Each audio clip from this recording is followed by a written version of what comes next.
Okay, it's been some time since I've done an opinion piece, but this one's important because I get lots of messages about people back in their own country saying, I just need to get out of the country. I'm coming to Thailand. How do I do it? Or I'm just coming over. I'm saying, whoa, hold your horses. There are things you need to be carefully considered. It's not like just moving from region to region in the UK. You're coming to a different country and there are conditions, and visas are the starting point to look at. If you want to come over on a retirement visa, you need to be at least 50. Well, that's me next year. And you need a couple of conditions. One of them is at least 800,000 Thai baht in your Thai bank account for at least 3 months, or a monthly income of 65,000 baht a month. That can include in your pension, or a combination of those two as well. And you must get health insurance to fulfill that visa requirement. You can get a business visa if you're coming over here to work. Again, there are conditions there.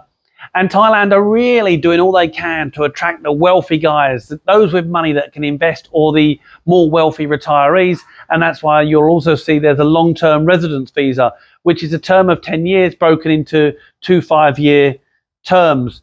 But that's where Thailand are going. They're squeezing out those without money. I've seen it over the last 10 years, and they've done a good job. And they're saying, come in if you've got money. There are other visas which are workarounds, but I don't like it. It's the education and why Thai. If you're going to get those visas, do it because you want to learn Thai, or you are coming over here to do Muay Thai. Be aware there is a new taxation rule, and many are turning a blind eye to this, and the rumours online are just getting it wrong. Speak to an expert. I'm not that qualified at all, but I had a meeting last week with 2 people in this field, and what was clear for me is that if you stay in Thailand for a minimum of 180 days, then you're liable as a Thai tax residence, and that means if you have any money coming into the country, you need to declare it.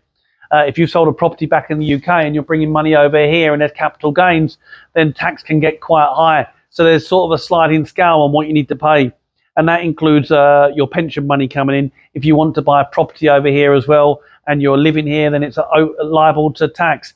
If you're yet to move to Thailand and you want to buy a property, I suggest you do it before you come over, because then there's no tax there. But always seek legal advice. Here's some suggested steps if you are still determined and want to come over here. Look, it is paradise, but it's getting harder to make that step. I'd suggest you come over on a tourist visa first of all, do your research and due diligence. Don't listen to any bar talk at all. Don't trust the first person that gives you any advice. And that includes organisations as well. Don't think they're whiter than white in all instances. Work out the area you want to live, perhaps travel and do a little bit of a road trip. I would suggest you start off in tourist-centric locations where there's lots of expats, because you've got everything you need here. And you need to consider that, such as the quality of the hospitals, activities, restaurants, dining, immigration centre, schooling if you've got kids. To go and live remote in one of these areas where I see a lot of expats go with their Thai wives, well, up to them, but I wouldn't do it. Don't fall in love with the first person you find, especially not a bar girl.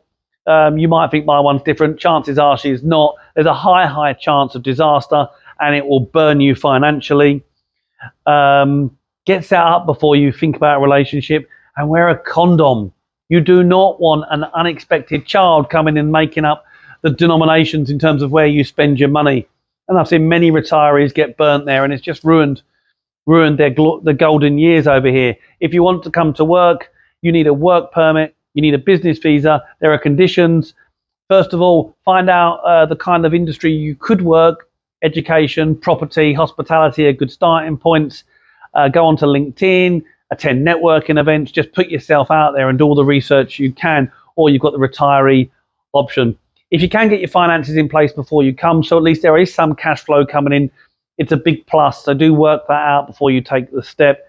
I would always rent before you buy a property, car or bike. Don't burden yourself until you're absolutely sure that this is where you want to live. Get health insurance. As a retiree, as a visa, you need to do it. But it's just common sense. Hospital fees can be very high over here, and it can ruin your paradise move.